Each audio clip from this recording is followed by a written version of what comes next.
ഓം നമോ ഭഗവതേ വാസുദേവായ.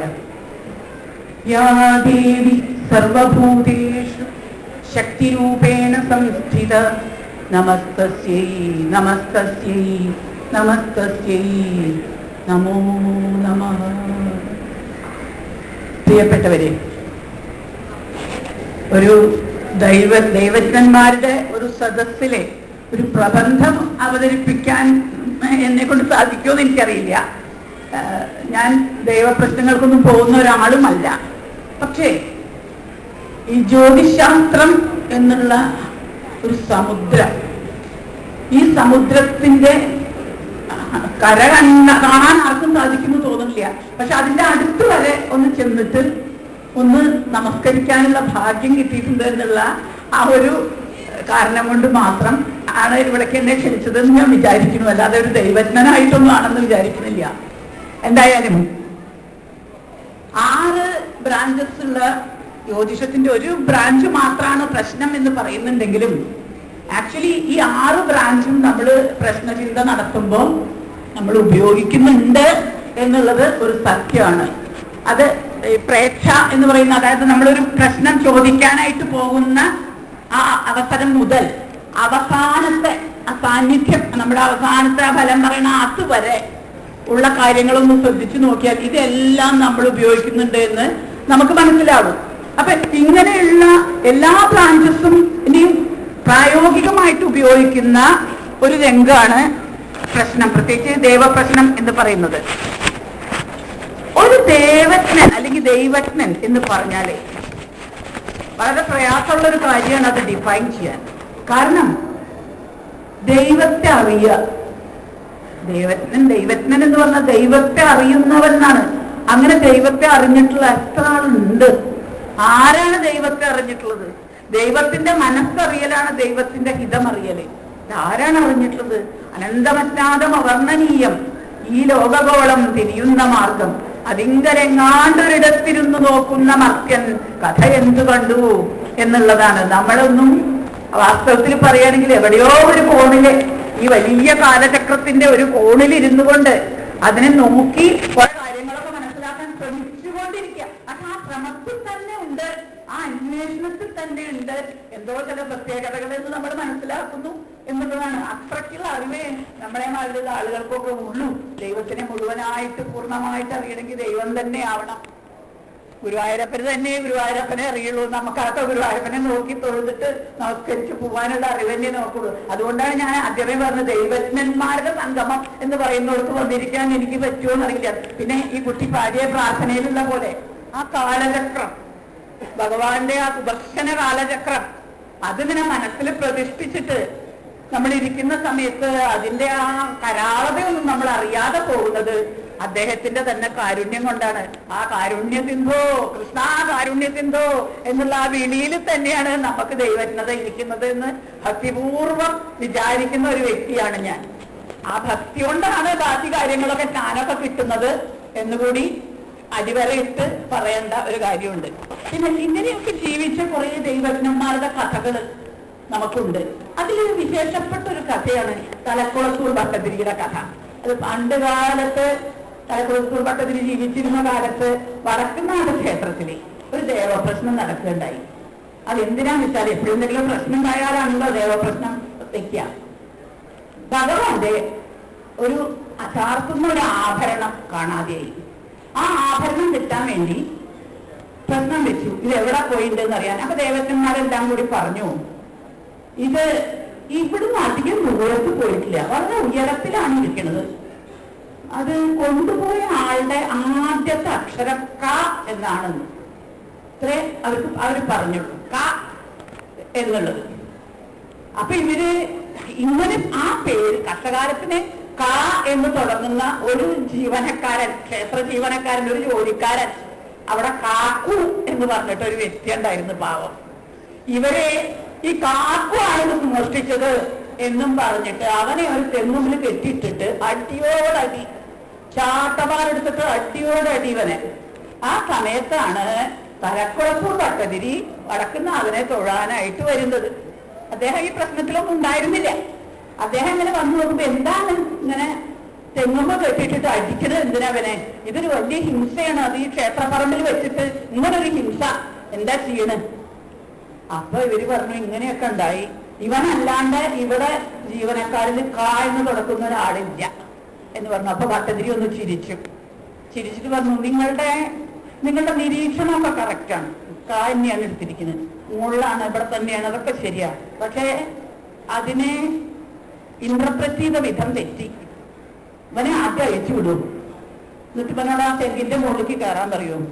അവിടെ ഒരു കാക്കട കൂടുണ്ട്, അതിന്റെ ഉള്ളിലുണ്ട് ഈ സാധനം എന്ന് പറഞ്ഞു. അപ്പോ നോക്കിയപ്പോ കാക്കട കൂട്ടിലുണ്ട്. അപ്പൊ ആദ്യം പറഞ്ഞ ദൈവജ്ഞം ഇത് രണ്ട് ഭാഗമാണ്. നമ്മുടെ ഒബ്സർവേഷൻ, ഇന്റർപ്രിറ്റേഷൻ. ഒബ്സർവേഷൻ ഇവരുടെ കറക്റ്റ് ആയിരുന്നു, പക്ഷെ ഇന്റർപ്രിറ്റേഷൻ തെറ്റി. എന്താ പ്രശ്നം? പക്ഷെ കംപ്ലീറ്റ് പരിഹാരം തെറ്റിയില്ലേ, നിരപരാധിയെ ശിക്ഷിച്ചില്ലേ? അപ്പൊ രണ്ടും ഒരേപോലെ ഇമ്പോർട്ടന്റ് ആണ്. ഒരു പ്രഡിക്റ്റീവ് സയൻസ് എന്ന് പറഞ്ഞാൽ ഒബ്സർവേഷനും ഇന്റർപ്രിറ്റേഷനും ഒരുപോലെ ശരിയാണെങ്കിലേ നിങ്ങളുടെ പരിഹാരവും ശരിയാവൂ എന്നാണ് അതിന്റെ അർത്ഥം. ഇത് ഞാനിത് പറയുമ്പോ ഞാൻ പലപ്പോഴും കമ്പയർ ചെയ്യുന്ന ഒരു സയൻസാണ് ഞങ്ങളുടെ മെഡിക്കൽ സയൻസ്. ഞാനൊരു പത്തോളജിസ്റ്റ് ആണ്. മെഡിക്കൽ സയൻസിൽ പത്തോളജിസ്റ്റിന്റെ വർക്ക് അധികം ആൾക്കും അറിയില്ല. വാസ്തവത്തില് പത്തോളജിസ്റ്റിന്റെ പണി ഒബ്സർവേഷനും ഇന്റർപ്രിറ്റേഷനും ആണ്. ഞങ്ങള് മൈക്രോസ്കോപ്പിന്റെ അടിയിൽ വെച്ചിട്ട് ആ സ്ലൈഡിലത്തെ എല്ലാ മൈക്രോസ്കോപ്പിന്റെ അടിയിൽ വെച്ചിട്ട് എന്ന് പറയുമ്പോൾ തന്നെ വളരെ സൂക്ഷ്മമാണ് ഒബ്സർവേഷൻ. വളരെ സ്ഥൂലമായ ഒബ്സർവേഷൻ അല്ല, ആണോ? വളരെ സൂക്ഷ്മമായിട്ട് ഒബ്സർവ് ചെയ്തിട്ട് ഇന്ന ഫീച്ചേഴ്സ് ഇതിലുള്ളത് കൊണ്ട് ഇന്ന ഇന്റർപ്രിറ്റേഷൻസ് ആയതുകൊണ്ട് ഇതാണ് ഡയഗ്നോസ് എന്ന് പറയലാണ് ഇന്റർപ്രിറ്റേഷൻ. ഞങ്ങൾ പക്ഷെ അവിടെ നിർത്തും. പരിഹാരം ഞങ്ങൾ നിർദ്ദേശിക്കാറില്ല. ഞങ്ങളുടെ പരിഹാരം നിർദ്ദേശിക്കുന്നത് ഞങ്ങളുടെ തന്നെ ഗ്രൂപ്പിലുള്ള ക്ലിനീഷ്യൻ, ഒന്നുകിലും ഫിസിഷ്യൻ അല്ലെങ്കിൽ സർജനാണ്. അപ്പൊ ഇതൊരു തൊഴിൽ വിഭജനമുണ്ട് ഞങ്ങൾക്ക്. ദൈവജ്ഞൻ അങ്ങനെയല്ല. പരിഹാരം നിർദ്ദേശിക്കുന്നതും പലപ്പോഴും ദൈവജ്ഞൻ തന്നെയായിരിക്കും. അപ്പൊ അവർക്ക് അതുകൂടി ഒരുമിച്ചാണ് പോകുന്നത്. ഞങ്ങളെ സംബന്ധിച്ചിടത്തോളം ഞങ്ങളുടെ ജോലി ആക്ച്വലി ഒബ്സർവേഷൻ, ഇന്റർപ്രിറ്റേഷൻ. പരിഹാര നിർദ്ദേശം പത്തോളജിസ്റ്റിന് ഇല്ല. അപ്പൊ പക്ഷേ രണ്ടും പ്രഡിക്റ്റീവ് സയൻസ് ആയതുകൊണ്ട് ഇതിന്റെ മെത്തേഡ് സെയിം ആണ്. ശാസ്ത്രീയമായ നിലപാടില് ഇത് രണ്ടും ശരിയാണെന്ന് അങ്ങനെ താരതമ്യം ചെയ്ത് പറയാൻ നമുക്ക് കഴിയും. ഇനി ഈ തലക്കൊളുപ്പം പട്ടതിൽ തന്നെ വേറൊരു കഥയുണ്ട്. അത് ദേവപ്രശ്നത്തിനല്ല, വേറെ ഒരു ബ്രാഹ്മണന്റെ വീട്ടിലെ പ്രശ്നത്തിന് പോകുമ്പോൾ നമ്മൾ മാർഗം എന്ന് പറയും. മാർഗമധ്യേ കണ്ടതൊക്കെ ഒബ്സർവ് ചെയ്യുക എന്നുള്ളതാണ്. അപ്പം കൂടെ അദ്ദേഹത്തിന്റെ മകൻ, പാഴൂര് കണിയാനാണ് മകൻ, അറിയാലോ, ആ കഥയൊക്കെ അറിയാലോ. പാഴൂര് കണിയാനും കൂടിയാണ്, രണ്ടാളും കൂടിയാണ് ഈ ബ്രാഹ്മണന്റെ വീട്ടിലേക്ക് പോണത്. പകുതി വഴിയെത്തിയപ്പം പാഴൂർ കണിയാൻ പറഞ്ഞു, ഒന്ന് നമുക്ക് അവിടെ ചെന്നാൽ പാൽപ്പായസം കിട്ടും എന്ന് പറഞ്ഞു. ഉടനെ ഭട്ടതിരി പറഞ്ഞു, ആ പാൽപ്പായസം ലേശം കരിഞ്ഞിരിക്കുന്നു. അപ്പൊ നോക്കാലോ അവിടെ ചെന്നാ എങ്ങനെയാവും സ്ഥിതി. ചെന്നപ്പോ പാൽപ്പായസം ഉണ്ട്. പാൽപ്പായസം കുറച്ച് അടി പിടിച്ചിട്ടുണ്ട്, കരിഞ്ഞിട്ട് ഇത്തിരി അടി പിടിച്ചിട്ടുണ്ട്. അപ്പോ ചോദിച്ചു, എങ്ങനെയാ താങ്കൾ ഇത് പറഞ്ഞെന്ന് ചോദിച്ചു അച്ഛനോട്. മകൻ പറഞ്ഞു, നീ എങ്ങനെയാ പറഞ്ഞെന്ന് ആദ്യം പറ, അപ്പൊ ബാക്കി ഞാൻ പറയാം. അപ്പൊ പാഴൂർ കണിയാൻ പറഞ്ഞു, നമ്മൾ വരുന്ന വഴിയില് പാലുള്ള വൃക്ഷം, അതിലിരുന്നിട്ട് ഒരു കിളി പാടുന്നുണ്ടായിരുന്നു. അപ്പൊ പാലുള്ള വൃക്ഷത്തിലിരുന്ന് കിളി പാടുന്നത് കണ്ടതുകൊണ്ടാണ് ഞാൻ പാൽപ്പായസം കിട്ടുന്നത് പറഞ്ഞത് എന്ന്. അത് അങ്ങനത്തെ ഒരു നിമിത്തം കണ്ടിട്ടാണ് പറഞ്ഞത് പറഞ്ഞു. അച്ഛൻ എങ്ങനെയാ പറഞ്ഞത് ഇത് കരിഞ്ഞതാവുന്നു? അതോ കാര്യം പാലുള്ള വൃക്ഷമൊക്കെ ആയിരുന്നു, പക്ഷെ അതിന്റെ കരിഞ്ഞ കൊമ്പിലിരുന്നിട്ടാണ് ആ കിളി പാടിയിരുന്നത്. അത് നീ ശ്രദ്ധിച്ചില്ല. അവിടെ ഒബ്സർവേഷനില് ഭാഗികമായ ഒബ്സർവേഷൻ കൊണ്ട് വന്ന ഒരു പിഴവിനെയാണ് അവിടെ പറയുന്നത്. ഇതാണ് ഞാൻ പറഞ്ഞത്, ദൈവഹിതം അല്ലെങ്കിൽ ദൈവത്തിന്റെ മനസ്സറിയാന്നുള്ള അത്ര എളുപ്പമുള്ള കാര്യമൊന്നുമല്ല. ഇത് കുറച്ച് പ്രയാസത്തിലൊക്കെ കൊടുക്കുക, പിന്നെ ഇത് എന്തെങ്കിലുമൊക്കെ ഒന്ന് പറഞ്ഞു ഒപ്പിച്ചെടുക്കാൻ പറ്റുള്ളൂ. അപ്പൊ നല്ല കോൺഫിഡൻസും നല്ല ശാസ്ത്രപരിചയവും നല്ല ശുദ്ധമായ ഒരു മനസ്സും, ശുദ്ധമായ സ്വാർത്ഥതയില്ലാത്ത ഒരു മനസ്സ് കൂടി വരണം. അതിലെ മനസ്സ് നിഷ്കളങ്കാവണം, സ്വാർത്ഥത പാടില്ല എന്നുള്ള കാര്യം. നമ്മുടെ ദൈവത്തിന്റെ ലക്ഷണം പറഞ്ഞിട്ടുള്ള ഒരു ഗ്രന്ഥം ബൃഹത് വാരാഹി സംഹിത, വരാഹമിഹിരന്റെ ബൃഹത് വാരാഹി സംഹിതയിലെ 2ാമത്തെ ചാപ്റ്റർ ദൈവത്തിന്റെ ലക്ഷണമാണ് പറയുന്നത്. അതിൽ കൃത്യമായി തീവ്ര കാര്യങ്ങളൊക്കെ എടുത്തു പറഞ്ഞിട്ടുണ്ട്. അവര് സാധാരണ ഒരു ജ്യോതിഷി ഒരു ദൈവജ്ഞനും കൂടിയുള്ള വ്യത്യാസം അദ്ദേഹം വളരെ കാര്യമായിട്ട് എടുത്തു പറഞ്ഞിട്ടുണ്ട്. അദ്ദേഹം അങ്ങനെ സാധാരണ ഒരു ജ്യോതിഷിയെ അദ്ദേഹം നക്ഷത്ര സൂചകൻ എന്നാണ് വിളിക്കുന്നത്. ആ നക്ഷത്ര സൂചകൻ എങ്ങനെയാണെന്ന് വെച്ചാല് അദ്ദേഹം കാര്യങ്ങളൊക്കെ അറിയാം, ഒബ്സർവേഷനൊക്കെ ഉണ്ട് അദ്ദേഹത്തിന്. പക്ഷേ അദ്ദേഹത്തിന് തന്നിൽ ഒരു ദൈവിക ശക്തി ഇല്ല. ദൈവിക ശക്തി ഇല്ല. അത് ശാസ്ത്രം മാത്രമേ പഠിച്ചിട്ടുള്ളൂ. ഉപാസന ഭക്തി ഭാഗം അവിടെ ഇല്ല. ഉപാസന ഇല്ലാത്തതുകൊണ്ട് കുറച്ച് ദൈവികത കുറവുണ്ട്.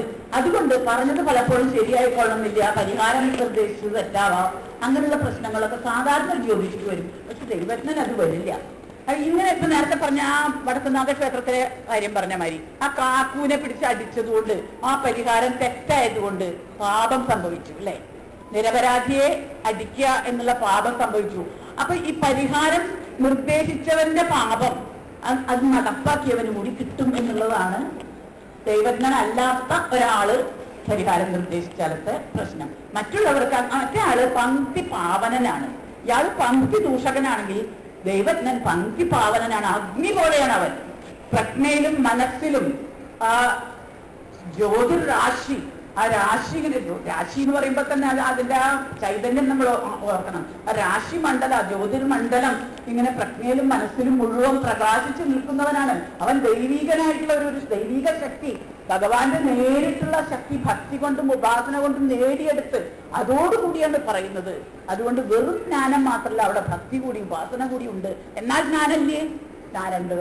ശാസ്ത്രമാർഗങ്ങളൊക്കെ നന്നായിട്ട് പഠിച്ച് അറിഞ്ഞ് ആണ് പ്രയോഗിക്കുന്നത്. അപ്പൊ രണ്ടും കൂടിയവനാണത്. ഇതങ്ങനെയല്ല, ശാസ്ത്രം മാത്രമേ അറിഞ്ഞിട്ടുള്ളൂ. യുക്തിയൊക്കെ ഉണ്ടാവും അത്യാവശ്യം, പക്ഷേ നിഷ്ഠയും ഭക്തിയൊക്കെ ഒന്ന് കുറവ്. അങ്ങനെയുള്ള ആളാണ് നക്ഷത്ര സൂചകനായിട്ടിരിക്കുന്നത്. ആ വ്യത്യാസം അദ്ദേഹം എടുത്തു പറഞ്ഞിട്ടുണ്ട്. ദൈവജ്ഞൻ എന്ന് പറയുന്നത് ശുദ്ധ ഹൃദയനായിട്ട്, സംസ്കൃത ചിത്തനായിട്ട്, മനസ്സിലും പ്രജ്ഞയിലും ആ ചൈതന്യ മണ്ഡലത്തെ ആവാഹിച്ച് ദൈവത്തിന്റെ തന്നെ ഒരു ഭാഗമായിട്ട്. അതുകൊണ്ടാണ് സംഹിത മുഴുവനായിട്ട് പഠിച്ച ഒരാള് തീർച്ചയായിട്ടും ദൈവചിത്തമായി ഭവിക്കുന്നു, അല്ലെങ്കിൽ ദൈവജ്ഞനായി ഭവിക്കുന്നു എന്ന് രാമീരാചാര്യര് ആ അധ്യായത്തില് പറഞ്ഞിരിക്കുന്നത്. സംഹിത പാരഗശ്ച ദൈവചിന്തകോ ഭവതി എന്നാണ് അദ്ദേഹം പറഞ്ഞ വാക്ക്. പിന്നെ എങ്ങനെയാണ് ഇത് ഈ ദൈവചിന്തകനെ നമ്മൾ തിരിച്ചറിയുന്നത്? ജ്യോതിഷം വെക്കുന്നവരെല്ലാവരും ദൈവചിന്തകനായിരിക്കണില്ല എന്ന് പറഞ്ഞു. അത് എങ്ങനെയാ തിരിച്ചറിയാ? അദ്ദേഹം രണ്ട് കാര്യം പറഞ്ഞിട്ടുണ്ട്. ഒന്നെന്താന്ന് വെച്ചാല് അവരുടെ മനസ്സിലെ പ്രതികാര ചിന്ത ഉണ്ടാവും. അവർക്ക് സാധാരണ വ്യക്തികൾക്ക്, സാധാരണ ഒരു മനുഷ്യനെ എന്നെ ഒരാളൊന്ന് അപമാനിക്കൂ അല്ലെങ്കിൽ എന്നെ ഒന്ന് ദേഷ്യപ്പെട്ടു ഒരാൾ, ഉടനെ ഒരു പ്രതികാര ചിന്ത വരികയാണ്, അവനെ ഒന്ന് ഇരുത്തണം. അതൊരു ദുഷ്ട മനസ്സാണ് അല്ലെ. അവിടെ സാത്വികത ഇല്ല. അപ്പൊ നമ്മൾ അവരുടെ പെരുമാറ്റത്തൊന്നും നമുക്കറിയാം ചില ആളുകളെ ഇവര് സാത്വികന്മാരാണോ അതോ ഇവര് താമസികന്മാരാണോ എന്നൊരാളുടെ പെരുമാറ്റത്തിൽ നമുക്ക് മനസ്സിലാക്കാൻ കഴിയും. അപ്പൊ ഇപ്പൊ ഒരു വലിയ ജ്യോതിഷി, ഞാൻ ഒരു എക്സാമ്പിൾ പറയണം. ഒരു വലിയ ജ്യോതിഷി ഇങ്ങനെ നടന്നു പോവുകയാണ്. അപ്പൊ ആരെങ്കിലും ഒരാളൊന്നും കാണാത്ത ഭാഗം നടിച്ച് പോവുകയോ അല്ലെങ്കിൽ അങ്ങനെ എന്തെങ്കിലും ഉണ്ടായ ഉടനെ എന്നോട് അവൻ അങ്ങനെ കാണിച്ചല്ലേ എന്ന് ഇവൻ പറയുന്നുണ്ടെങ്കിൽ അല്ലെങ്കിൽ വിചാരിക്കുന്നുണ്ടെങ്കിൽ ആ ആള് ദൈവജ്ഞനാവാൻ അർഹതപ്പെട്ടവനല്ല. പരിശുദ്ധ ഹൃദയമില്ലാന്നർത്ഥം. പരിശുദ്ധ ഹൃദയത്തിൽ ഒരു കാലത്തും പ്രതികാര ചിന്ത വരില്ല. നിസ്വാർത്ഥനായിരിക്കും. ആ നിസ്വാർത്ഥതയാണ് ദൈവജ്ഞന്റെ ഒരു ലക്ഷണം. പിന്നെ ഒരു ലക്ഷണം എന്താണെന്നറിയോ? ആ നിസ്വാർത്ഥതയെ തന്നെ പെടുവത് ആർത്തി ഉണ്ടാവില്ല. ഈ പൂന്താനം പറഞ്ഞ പോലെ 10 കിട്ടിയിൽ 100 മതിയെന്നും 100 കിട്ടിയാൽ ഇനിയും വേണമെന്നുള്ള ആ ആർത്തി ദൈവജ്ഞനുണ്ടാവില്ല. പക്ഷെ സാധാരണ ഒരാൾക്കുണ്ടാവും. ഡോക്ടർമാരിലൊക്കെ ഇല്ലേ, ഇത്ര കിട്ടിയാൽ പോരാ, ഫീസിനിയും വേണം എന്ന് പറയുന്ന ഡോക്ടർമാരില്ലേ, അതേപോലെ തന്നെ അതൊന്നും വ്യത്യാസമില്ല. വ്യക്തികളൊക്കെ ഒരേമാതിരിയാണ്. ആർത്തി കൂടുന്തോറും സ്വാർത്ഥം കൂടുന്തോറും ഒക്കെ ആളുകൾ സാധാരണ ലൗകികതയിലേക്ക് ഇറങ്ങി വരികയാണ്. അത് കുറയും തോറും അവർ ദൈവികതയിലേക്ക് കൂടി പോവുകയാണ്. ഇതേ അർത്ഥമുള്ളവന് അത് ഇന്ന ജോലി എന്നില്ല. ഇപ്പൊ ജ്യോതിഷീനെ പറയുന്നല്ലോ എന്ന് വിചാരിക്കണ്ട, എല്ലാ തൊഴിലും അങ്ങനെയാണ്. അതിനൊരു ഭരണാധികാരി ആയാലും ശരി, ഒരു രാഷ്ട്രീയക്കാരനായാലും ശരി, ഒരു ഡോക്ടറായാലും ശരി, എഞ്ചിനീയർ ആയാലും ശരി, ഏത് ജോലി ചെയ്യുന്ന ആളായാലും ശരി, എനിക്ക് ഇനിയും കിട്ടണം എന്ന് വിചാരിക്കുക, എനിക്ക് എന്നെ ഉപദ്രവിച്ചവരൊക്കെ ഞാൻ പ്രതികാരം ചെയ്യുമെന്ന് വിചാരിക്കുക, അവൻ ഒരിക്കലും ദൈവികത ഉള്ളവനല്ല. അപ്പൊ ആ ലക്ഷണം വെച്ചിട്ട് തന്നെ മറ്റുള്ളവർക്ക് ഞാൻ ആരുടെ അടുത്ത് പോകണമെന്ന് നിശ്ചയിക്കാം, ഞാൻ ഏത് ദൈവജ്ഞനെ തിരഞ്ഞെടുക്കണമെന്ന് നിശ്ചയിക്കാം. അതിനാണ് ആ ലക്ഷണങ്ങൾ പറയുന്നത്. അപ്പൊ ഇങ്ങനെയുള്ള കാര്യങ്ങളൊക്കെ പറഞ്ഞു കഴിഞ്ഞിട്ട് അദ്ദേഹം ദൈവജ്ഞന്റെ പൂർണ്ണ ലക്ഷണം പറയുന്നുണ്ട്. വളരെ പ്രിയദർശനായി, എല്ലാവരോടും പ്രിയങ്കരനായിട്ട്, നന്നായി നല്ല മര്യാദയിൽ പെരുമാറി, വളരെ വിനീതനായി, സാത്വികനായി, അങ്ങനെയൊക്കെ കുറെ ലക്ഷണം പറയുന്നുണ്ട്. ഞാൻ എല്ലാ കാര്യങ്ങളും ഞാൻ പറയുന്നില്ല ഇവിടെ, കാരണം ഒരു ഫുൾ ചാപ്റ്റർ അത് തന്നെയാണ്. അത് പറയുമ്പോഴും പറയാൻ നമുക്ക് പറ്റില്ല. പക്ഷേ സാത്വിക ലക്ഷണങ്ങൾ കൂടുതലുള്ള ആളായിരിക്കും എപ്പോഴും ദൈവജ്ഞൻ എന്നുള്ളത് ഓർത്താൽ മതി. അങ്ങനെയാവുമ്പോൾ മാത്രമേ ഇത് അതേ സമയത്ത് എല്ലാ ശാസ്ത്രവും അത് അദ്ദേഹം പറഞ്ഞിരിക്കുന്നത് സാങ്കോപാംഗ കുശലൻ എന്നാണ്. വേദത്തിന്റെ അംഗങ്ങളുടെയും ഉപാംഗങ്ങളുടെയും മുഴുവൻ അറിവുള്ളവൻ. വേദാംഗ ഉപാംഗങ്ങള്, അംഗങ്ങളും ഉപാംഗങ്ങളും, വേദത്തിന്റെ അംഗങ്ങള്, 6 അംഗങ്ങള്, ഉപാംഗങ്ങള്, അതെല്ലാം അറിവുള്ളവനായിരിക്കും നല്ല ദൈവജ്ഞൻ. അവനെല്ലാം അറിയുന്നുണ്ടാവും, ശാസ്ത്ര പണ്ഡിതനായിരിക്കും. അതേസമയം നിഷ്കളങ്കനായിരിക്കും, ഒരു കുട്ടിയെ പോലെ. വൈലോപ്പള്ളി എഴുതിയില്ലേ, എന്താണ് അതില് മാമ്പഴത്തിൽ അവസാനം വരുന്ന വാക്ക്, വാക്കുകൾ കൂട്ടിച്ചൊല്ലാൻ പറ്റാത്ത കിടാങ്ങളെ ദീർഘദർശനം ചെയ്യും ദൈവജ്ഞരല്ലോ നിങ്ങൾ. കൊച്ചു കുഞ്ഞിനെ പോലെ നിഷ്കളങ്കനായിരിക്കും. അതേസമയം നല്ല ശാസ്ത്ര പരിജ്ഞാനം ഉണ്ടാവും. എല്ലാ ജ്യോതിഷ സംഹിത, ഹോര, ഗണിതം എല്ലാ ഭാഗവും നല്ലോണം വിവരം ഉണ്ടാവും. അതേസമയം ഒരു കുട്ടിയെ പോലെ നിഷ്കളങ്കനുമായിരിക്കും. ആ ആള് തീർച്ചയായും നല്ല ദൈവജ്ഞനായിരിക്കും.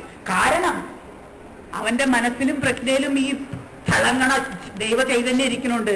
അവന്റെ നാവില് സദാ ഭാരതി കടിയാടും എന്നാണ് പറഞ്ഞിരിക്കുന്നത് വരാഹവീരാചാര്യര്. ആ ഭാരതി, ആ നാവുമിലിരിക്കുന്ന ഭാരതി ഇരിക്കുന്നത് കൊണ്ട് അവന്റെ വാക്ക് പഴക്കില്ല.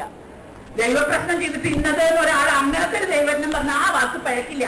അതിന്റെ കാരണം ഉള്ളിലെ പ്രജ്ഞയും ബുദ്ധിയും എല്ലാം അങ്ങനെ തിളങ്ങിയിരിക്കുന്നു. അതുകൊണ്ട് നാവില് വാണി സരസ്വതി വാഴണു എന്നുള്ളതുകൊണ്ട് വാക്ക് പഴക്കില്ല എന്നാണ് ആചാര്യൻ പറഞ്ഞിരിക്കുന്നത്. ഇങ്ങനെയുള്ള ആചാര്യവാക്യങ്ങളൊക്കെ നമ്മൾ നല്ലോണം മനസ്സിൽ ധരിച്ചു കഴിഞ്ഞാലേ ഈ ദൈവജ്ഞന്മാരുടേതായ ഒരു ഇമ്പോർട്ടൻസ് നമുക്ക് മനസ്സിലാവും. അതേ സമയത്ത് പണ്ട് കാലത്ത് ഈ ദൈവജ്ഞന്മാരെ വളരെ ഒഴിച്ചുകൂടാൻ പറ്റാത്തൊരു സംഗതിയായിരുന്നു ഗ്രാമങ്ങളിലും നഗരങ്ങളിലും. ഒരു ദൈവജ്ഞൻ ഒരു ഗ്രാമത്തിനെ ഉപേക്ഷിച്ചു പോയാൽ, ഗ്രാമത്തിൽ നിന്ന് പോയാൽ, പണ്ട് കാലത്ത്, ഇപ്പോഴല്ല രാജാക്കന്മാരുടെ ഭരണകാലത്ത്, ഒരു ദൈവജ്ഞൻ ഒരു ഗ്രാമത്തിനെ ഉപേക്ഷിച്ചു പോയാൽ ആ നാട്ടിലെ ഗ്രാമവാസികളും രാജാവും അടക്കം അവിടുന്ന് ഉപേക്ഷിച്ചു പോകും പണ്ട് കാലത്ത്. അതെന്താ കാരണം വെച്ചാൽ ദൈവജ്ഞൻ എന്തെങ്കിലും കണ്ടുപിടിച്ചിട്ടാവും. ഇവിടെ വല്ല ഭൂകമ്പോ അല്ലെങ്കിൽ വല്ല സുനാമിയോ എന്തോ വരാനുള്ള ലക്ഷണം കണ്ടുപിടിച്ചിട്ടാണ്, അല്ലെങ്കിൽ ക്ഷാമം, അതിവൃഷ്ടി, ഇതൊക്കെ ഇവരാണ് കണ്ടുപിടിക്കുന്നത് പണ്ട് കാലത്ത്. ഇപ്പൊ നമുക്ക് മെറ്റീരിയോളജി ഡിപ്പാർട്ട്മെന്റും മറ്റുള്ള ഡിപ്പാർട്ട്മെന്റൊക്കെ കണ്ടുപിടിക്കുന്നത്. പക്ഷെ അന്ന് ദൈവജ്ഞനാണ് കണ്ടുപിടിച്ചിരുന്നത്. ഓരോ ഗ്രാമത്തിലും ഒരു ദൈവജ്ഞൻ ഉണ്ടാവും.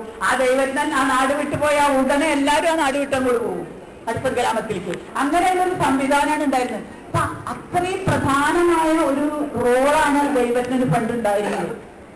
ഇത് നമ്മൾ തമാശയാണെന്ന് വിചാരിക്കേണ്ട കാര്യമില്ല. ഞാൻ ഈ വരാഹവിഹരന്റെ പഞ്ചസിദ്ധാന്തിക ഗണിത ഭാഗമാണ് അത് എഴുതിയിട്ടുണ്ട്, നേരത്തെ വെച്ച് ചെയ്തിട്ടുണ്ട്. അത് കൂടാതെ ഈ ബൃഹദ്വാരാഹി സംഗീത മധ്യസ്ഥ 51 ചാപ്റ്റർ ഞാൻ വ്യാഖ്യാനിച്ച സമയത്ത് ഇത് കറക്റ്റാണെന്ന് എനിക്ക് വളരെ കൃത്യമായിട്ട് മനസ്സിലായി. കാരണം ഒരു സുനാമി വന്നാൽ, ഇപ്പൊ സുനാമി വന്നാൽ എല്ലാവരും പേടിച്ചു ഓടുക. പണ്ട് അങ്ങനെയല്ല. അത് പറഞ്ഞതിന്റെ മുമ്പേ അത് കൃത്യമായിട്ട് പ്രവചിക്കും, ആളുകളെയൊക്കെ മാറ്റി താമസിക്കും, അവിടെ ഒന്നും ഒരു പ്രശ്നം വരില്ല. അതിനുള്ള എല്ലാ സംവിധാനം. പിന്നെ നമ്മളിപ്പോ ഇന്നിപ്പോ നമ്മൾ ഈ കൊടിമരത്തിന്റെ മുകളിൽ ഒരു കൊടി പാറിക്കും ഉത്സവകാലത്തൊക്കെ. ആ കൊടി വാസ്തവത്തില് പണ്ടുകാലത്ത് എന്തിനാ ചെയ്തിരുന്നത്? നമ്മളിപ്പോ അതോടെ വെറുതെ ആചാരാണ്. അന്ന് ജ്യോത്സ്യന്മാര് അത് കെട്ടിക്കഴിഞ്ഞാല് എല്ലാ ദിവസവും ഏതൊക്കെ സമയത്ത് ആ കൊടി ഏത് ദിശയിലെ കാറ്റ് ചലിക്കുന്നു എന്ന് അവർ മനസ്സിലാക്കിയിട്ട്, കാറ്റിന്റെ ഗതി മനസ്സിലാക്കിയിട്ടാണ് മൺസൂണും ഒക്കെ നിശ്ചയിച്ചിരുന്നു. വ്യാപാരത്തിന് പോകുന്നവരും ഒക്കെ ഇവരോട് വന്ന് ചോദിക്കും, കാറ്റിന്റെ ഗതി ശരിയാണോ? ഈ രാജ്യത്തിന്റെ സംവിധാനം മുഴുവനും ഇവരെ ഡിപ്പെൻഡ് ചെയ്തിട്ടാണ് ഒരു കാലത്ത് ജീവിച്ചിട്ടുണ്ടായിരുന്നത്. ഇപ്പൊ അവർക്കതൊന്നും അറിയില്ല. ആക്ച്വലി സത്യം പറഞ്ഞാൽ ഇപ്പോഴത്തെ ദൈവജ്ഞന്മാരതൊന്നും ചെയ്യണില്ല. ചെയ്യാൻ സാധിക്കും, ഇപ്പോഴും സാധിക്കും. ആ ബുക്കൊന്ന് നല്ലോണം മനസ്സിരുത്തി വായിച്ചാൽ ഇപ്പോഴത്തെ മിറ്റോളജിക്കാർ ചെയ്യണേക്കാളും നന്നായിട്ട് ഇവർക്ക് ഇപ്പോഴും ചെയ്യാൻ സാധിക്കുന്നതാണ് എന്റെ വിശ്വാസം. അങ്ങനെയുള്ള കാര്യങ്ങൾ നമ്മൾ കൂടുതൽ ശ്രദ്ധ പതിപ്പിക്കേണ്ടതുണ്ട്. പ്രത്യേകിച്ചും ഇവിടെ ഇപ്പൊ ഒരു ജ്യോതിഷ സ്കൂൾ നടത്തുള്ളത് കൊണ്ട് ഞാൻ അദ്ദേഹത്തോടുകൂടി പറയുകയാണ് അങ്ങനത്തെ കാര്യങ്ങള്. അത് മാത്രമല്ല, ഈ ദൈവജ്ഞന്റെ ലക്ഷണമായിട്ട് വരാഹമിഹിരൻ പറയുന്നത് ഒരു പ്രത്യേക ലക്ഷണം പറയുന്നത്, എല്ലാ രീതിയിലുള്ള ജ്യോതിശാസ്ത്ര ശാഖകളെയും പരസ്പരം താരതമ്യം ചെയ്ത് അവയുടെ ഗുണദോഷങ്ങൾ നിർണ്ണയിക്കാനുള്ള കഴിവ് ഉണ്ടായിരിക്കുന്നതാണ്. വാസ്തവത്തിൽ ഈ പഞ്ചസിദ്ധാന്തിക വരാഹമിഹിരൻ രചിച്ചിരിക്കുന്നത് തന്നെ 5 രീതിയിലുള്ള ഗണിതങ്ങളെ കമ്പയർ ചെയ്തുകൊണ്ടാണ്. പക്ഷെ ഇന്നിപ്പോ നമ്മൾ 21-ാം നൂറ്റാണ്ടിൽ ഇരിക്കുന്ന ഒരാൾക്ക് അത് മാത്രം പോരാ. പിന്നെ ഇപ്പോഴത്തെ ആസ്ട്രോഫിസിക്സ്, ആസ്ട്രോണമിയും കൂടി നമ്മൾ കമ്പയർ ചെയ്യണം. കാരണം എല്ലാ ശാസ്ത്രം എന്ന് പറയുമ്പോൾ ഇക്കാലത്ത് അതും കൂടി ഇമ്പോർട്ടന്റ് ആണ്. അപ്പൊ ഞാൻ പ്രകാശ സിന്ധു എന്നുള്ള ബുക്ക് ഈ വരാഹമിഹിരന്റെ സംഹിതയെ ഡിപ്പെൻഡ് ചെയ്തുകൊണ്ട് ഞാൻ എഴുതുന്ന സമയത്ത് ഇന്നത്തെ ആസ്ട്രോണമിയിൽ വരാവുന്ന കാര്യങ്ങൾ കൂടെ താരതമ്യം ചെയ്താണ് ഞാൻ ആ പുസ്തകം എഴുതിയിരിക്കുന്നത്. അത് ഓൺലൈനായിട്ട് കിട്ടും നിങ്ങൾക്ക്. ബുക്ക് രൂപത്തിൽ പ്രസിദ്ധീകരിച്ചിട്ടില്ല, ഓൺലൈനായിട്ട് കിട്ടും. വായിച്ചു നോക്കേണ്ടതാണ്. നോക്കിയിട്ട് നിങ്ങളെ കൊണ്ട് സാധിക്കുന്ന കാര്യങ്ങൾ നിങ്ങൾക്ക് പറയാൻ കഴിയുമല്ലോ. സ്റ്റുഡൻസിനോടാണ് ഞാൻ അത് പറയണത് കേട്ടോ. അത് ഞാൻ വലിയ ആളുകളോടല്ല, സ്റ്റുഡൻസിന് സാധിക്കും, ചെയ്യാൻ പറ്റുമേ. അല്ല, പ്രസിദ്ധരായവരുടെ നമ്മളിപ്പോ ഒരു ഉപദേശം പറയാനുള്ളതായില്ലല്ലോ. കുട്ടികൾക്കൊക്കെ പറ്റത് നല്ലതാണ്. കാരണം ഇന്നത്തെ ചുറ്റുപാടില് ഫോർ എക്സാമ്പിൾ ഉൽക്കകള്, ധൂമകേതുക്കള്, ഇതിനെയൊക്കെ ഇപ്പോഴുള്ള ക്ലാസിഫിക്കേഷനും പഴയ ക്ലാസിഫിക്കേഷനും ഒന്ന് നോക്കേണ്ടതാണ്. ഗാർഗിയുടെ ക്ലാസിഫിക്കേഷൻ എങ്ങനെയായിരുന്നു, എത്ര തരത്തിലുള്ള ഉൽക്കകൾ, എത്ര തരത്തിലുള്ള ധൂമകേതു, അതിനൊക്കെ അവരെങ്ങനെയാണ് ഡിസ്ക്രൈബ് ചെയ്തത്, അതിനെ കാണുമ്പോൾ എന്തെന്ന് വരും, ഏത് രാജ്യത്ത് എന്ത് വരുന്ന, ഇതൊക്കെ വളരെ ഇന്നിപ്പോ പാശ്ചാത്യത്തിൽ തുടങ്ങിയ സാധനങ്ങൾ നമ്മളിതൊക്കെ ചെയ്ത് അവസാനിപ്പിച്ച സാധനങ്ങളാണ്. ഇത് മാത്രമല്ല എല്ലാ കാര്യവും. അപ്പൊ അതൊന്ന് കമ്പാരിസണോട് കൂടിയിട്ടുള്ള ബുക്ക് ഒന്ന് നോക്കിക്കോളൂ. പുസ്തക രൂപത്തിലായിട്ടില്ല, അതൊരു ഡിഫക്റ്റ് ആണ്. അതിന് എല്ലാവർക്കും ഓൺലൈൻ നോക്കാൻ പറ്റില്ല. പക്ഷെ കഴിയുന്ന പക്ഷെ അത് നോക്കി ഡൗൺലോഡ് ചെയ്തെടുത്ത് മറ്റുള്ള ഫ്രണ്ട്സിനും കൂടെ കൊടുക്കുന്നത് നല്ലതായിരിക്കും. പിന്നെ ഇതൊക്കെ ഇത്രയും കാര്യങ്ങളൊക്കെ എനിക്ക് കാര്യമായിട്ട് പറയാനുള്ളൂ. ഒരു കാര്യം എന്താന്ന് വെച്ചാല്, കാലചക്രം എന്ന് പറയുമ്പോ ത്രികാലങ്ങള്, പ്രശ്നത്തിലും നമ്മൾ അങ്ങനെയല്ലേ, 3 അക്ക സംഖ്യ എടുത്തിട്ട് ഭൂതം, വർത്തമാനം, ഭാവി, ഈ 3 കാലത്തിനും അതീതമായിട്ട് ചിന്തിക്കുമ്പോഴേ നമ്മൾ ശരിക്ക് ആ ശാസ്ത്രത്തിന്റെ വഴിക്കാവുന്നുള്ളൂ. ഈ 3 കാലത്തിനും അതീതമാണ് ഭഗവാൻ. ഇതിനെല്ലാം അതീതമായ ദൈവത്തിനെ അറിയണമെങ്കിൽ, ദൈവത്തിനാവണമെങ്കിൽ ത്രികാലത്തിനും അതീതമായ, ത്രികാലാതീതമായ ആ അദ്വയമായ ബ്രഹ്മത്തിലേക്ക്, ഈശ്വരനിലേക്ക് തന്നെ തന്മയീഭാവം പ്രാപിക്കണം. അതുകൊണ്ട് ഭക്തിയുടെയും ഉപാസനയുടെയും ഭാഗം ഒരു ദൈവജ്ഞനും ഒരു ജ്യോതിഷിയും ചെറുതാക്കി കാണരുത്. നിങ്ങളുടേതായ ഒരു ഉപാസനാ രീതി, ഒരു ഭക്തി നിങ്ങൾക്കുണ്ടെങ്കിൽ, ആ മന്ത്രം നിങ്ങൾ ജപിക്കുന്നുണ്ടെങ്കിൽ, ഇപ്പോൾ ഗോവിന്ദൻ വന്നിട്ടോ അറിയില്ല, ഗോവിന്ദന്റെ അച്ഛൻ സുലഭാനിവാരന്റെ ഒരു കഥ ഞാനിവിടെ പറയാം. സുലഭാനിവാരന്റെ അമ്മാവന്റെ വളരെ സുലഭാനിവാരന്റെ നമ്മുടെ അമ്മാവന്റെ വളരെ അടുത്ത ആളായിരുന്നു. എന്റെ ജാതകമൊക്കെ ഞാൻ ജനിക്കുന്നതിന് മുമ്പ് എഴുതിയ വ്യക്തിയാണ് അദ്ദേഹത്തിന്റെ അച്ഛൻ. അപ്പൊ ഭാര്യ വന്നിട്ട് മന്ത്രം ജപിക്കുന്നതിനെ പറ്റി വലിയ അഭിപ്രായം ഉണ്ടായിരുന്നില്ല ആദ്യകാലത്ത്. വാരൊക്കെ മന്ത്രം ജപിച്ച ഭക്തിയൊന്നും വലിയ ആവശ്യമില്ല. അത് അന്നത്തെ കാലത്ത് കമ്മ്യൂണിസം കൊടി കുത്തി വാഴുന്ന കാലത്ത് ഈശ്വരനൊന്നും ആവശ്യമില്ല, മന്ത്രം ആവശ്യമില്ല എന്നുള്ളൊരു. അപ്പൊ വാരര് ഞാൻ എന്നോട് ഈ കഥ പറഞ്ഞിരിക്കുന്നത്. അപ്പൊ വാരരും ഇങ്ങനെ വന്നാൽ തർക്കിക്കാതിരുന്നിട്ട്, അപ്പൊ അങ്ങനെ യുവാമാമൻ ചോദിച്ചുട്ടെ, വാര്യക്ക് ഈ രാജ്യത്തെ ഏറ്റവും ബുദ്ധിമാനായിട്ട് ജീവിച്ചിരുന്ന വ്യക്തി ആരാണെന്ന വിചാരം? അപ്പൊ വാര്യ പറഞ്ഞു, ശങ്കരാചാര്യരാണല്ലോ. അപ്പൊ ശങ്കരാചാര്യന് മന്ത്രം ജപിച്ചില്ലേ എന്നൊരു ചോദ്യം അമ്മാവൻ ചോദിച്ചു. അപ്പൊ പെട്ടെന്ന് നമ്മുടെ തലയിലത് സ്ട്രൈക്ക് ചെയ്യാൻ. അപ്പൊ പറഞ്ഞു, ഉപാസന ഉണ്ടെങ്കിൽ, മന്ത്രം ഉണ്ടെങ്കിൽ സാധിക്കാത്ത ഒരു കാര്യമില്ല. വാരൊക്കെ എല്ലാം സാധിക്കും. വാര്യ ജ്യോതിഷത്തിലെല്ലാം മെടുക്കനാണ്.